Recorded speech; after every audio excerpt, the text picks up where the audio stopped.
اور آپ ایک بات اچھی طرح ذہن نشین کر لیں، دنیا کی یہ واحد ہستی ہے جسے دلیل نہیں مانگی جاتی، اس لیے کہ نبی سر سے پیر تک دلیل ہوتا ہے اور دلیل سے دلیل نہیں مانگی جاتی۔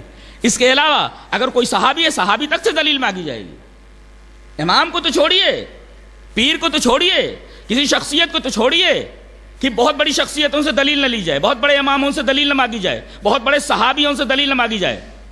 سب سے دلیل مانگی جائے گی سوائے اس ہستی سے جو سراپا دلیل ہے۔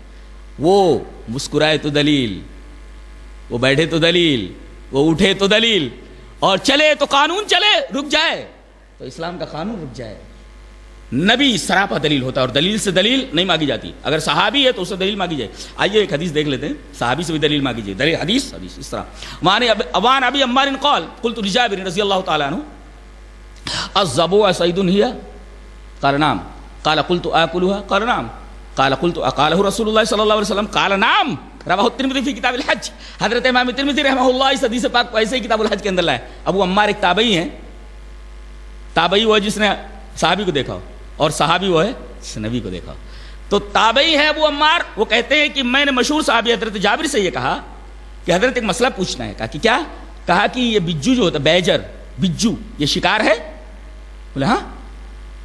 پھر آپ پوچھ رہے ہیں کہ کیا میں اس کو کھا سکتا ہوں؟ بولے ہاں کھا سکتے۔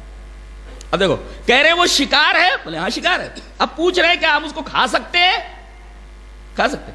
اب پوچھ رہے ہوں اقالہ رسول اللہ صلی اللہ علیہ وسلم، یہ بات آپ اپنی طرف سے کہہ رہے ہیں کہ رسول اللہ صلی اللہ علیہ وسلم نے کہا ہے؟ بولے ہاں رسول اللہ صلی اللہ علیہ وسلم نے کہا ہے۔ اس کا مطلب یہ ہے کہ صحابی بھی اگر دلیل نہ دے اپنے مسئلے کی تو صحابی کو اس بات کو نہیں مانا جائے گا، اللہ ہے کہ وہ نبی کریم صلی اللہ علیہ وسلم کی کوئی حدیث پیش کرے۔